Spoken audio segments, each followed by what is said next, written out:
שלום לכולם וברוכים הבאים.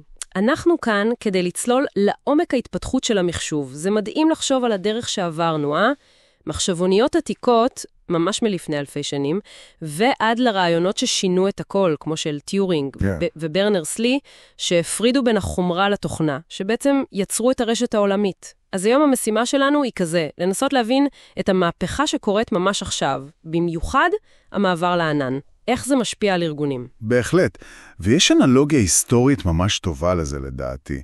תחשבי על תומאס אדיסון, סוף המאה ה-19, 1879. הוא ממציא את הנורה. המצאה גאונית. כן, אבל מה היא שווה? בלי חשמל זמין, כלום. אדיסון קלט שהוא חייב להקים תחנות כוח. להפוך את החשמל למשהו זמין, לשירות, utility כמו שאומרים. אוקיי. וזה בדיוק, אבל בדיוק מה שקורה היום עם המחשוב. הוא הופך לשירות. מעניין. אז לפני הענן הזה, אם נלך קצת אחורה, ארגונים היו צריכים לחבר את כל החלקים שלהם, נכון? נגיד מערכות ERP, לנהל את כל המשאבים. נכון, ERP וגם SCM לשרשר את הספקה, CRM לקשרי לקוחות. המטרה הייתה בעצם סינכרון, זרימת מידע יעילה. בדיוק. אקבל תמונה אחת של הארגון, וניקח לדוגמה את ה-CRM, ניהול קשרי לקוחות. מערכת כזו אוספת מידע מכל מיני מקומות, שיחות טלפון, מיילים, מאתר. כן.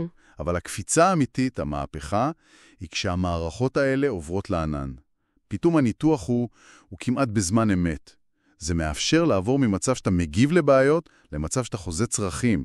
זה משנה לגמרי את היכולת שלך להבין את הלקוח ולתת לו שירות. אז פה אנחנו חוזרים לאדיסון ולחשמל. בדיוק. כמו שמפעל פתאום לא היה צריך לבנות תחנת כוח פרטית משלו, כי החשמל הפך לשירות שהוא קונה מבחוץ, ככה ארגון היום לא צריך להקים ולתחזק חובה שלמה של שרתים. זה מטורף. נכון מאוד. וזו בעצם ההגדרה של מחשוב ענן. גישה למשאבי מחשוב, כוח עיבוד, אחסון, רשת, דרך האינטרנט. ומשלמים רק על מה שצורכים. זה העיקרון. והתכונה המרכזית שאמרת, הגמישות הזאת. אלסטיות, אלסטיסיטי. היכולת לגדול או לקטון כמעט מיד. ממש. ממשתמש בודד לאלפים, ואם צריך לחזור בחזרה למטה. בלי לתכנן חודשים או שנים קדימה. זה הבדל עצום מהעבר הלא כל כך רחוק. לגמרי. אז חברות היו ממש מממרות, מנסות לנחש כמה כוח מחשוב ונצטרכו עוד 3 שנים. נכון, ובדרך כלל קנו הרבה יותר מדי. ליתר ביטחון. איזה בזבוז. בזבוז אדיר של משאבים וכסף. היום אפילו סטארט-אפ קטן, ממש בתחילת הדרך, יכול לגשת לתשתיות מחשוב עוצמתיות שפעם היו רק נחלתן של חברות ענק. זה פותח המון אפשרויות. בהחלט, וכשאנחנו מדברים על שירותי ענן, כדאי להכיר את 3 המודלים העיקריים, לפחות בקצרה.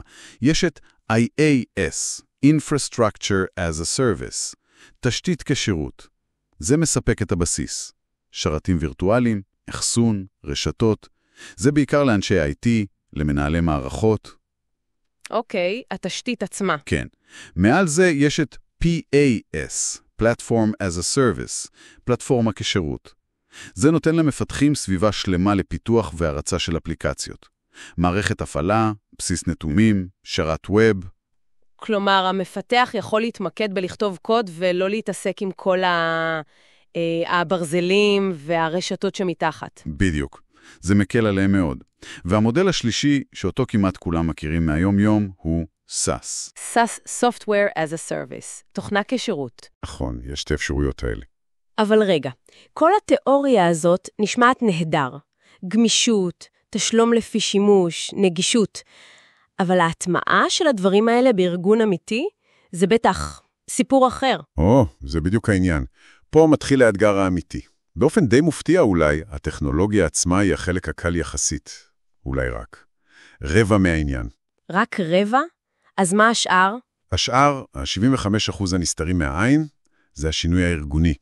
התהליכים שצריך לשנות, התרבות הארגונית, ההון האנושי, להכשיר את האנשים, לגרום להם לאמץ את השינוי. זה החלק הקשה. מניסיון, תמיד יש התנגדויות לשינויים. אנשים רגילים לעבוד בדרך מסוימת. ברור, זה טבעי. ויש גם קשיים טכניים לפעמים, להתאים פתרון מהמדף לצרכים הספציפיים של הארגון. לכן ההדרכה והתמיכה במשתמשים הן קריטיות להצלחה.